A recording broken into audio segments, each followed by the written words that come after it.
So on any given day here at the Devonfield, you can find Jimmy working hard in the kitchen. And he focuses on, of course, prepping for breakfast each morning. We always have a savory and a sweet breakfast item.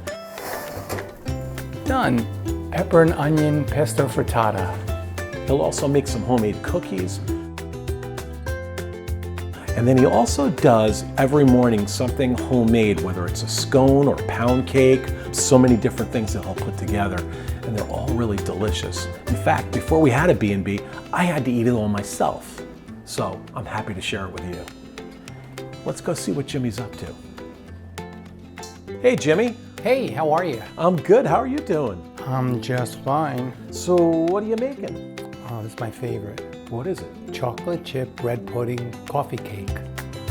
Oh my God. See, on the real cooking shows, they just cut away and they do everything in 10 seconds.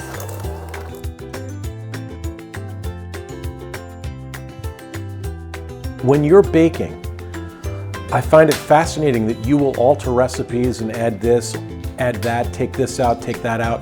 And what my experience has been in the kitchen is that when people make changes to a baked product, it comes out like a brick, that it just doesn't work, that it's more like a chemistry. Is that true?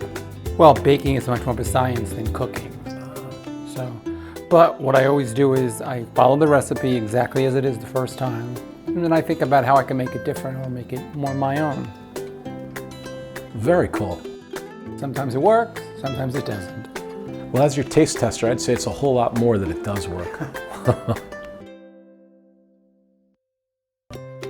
Jimmy, can I have a cookie now?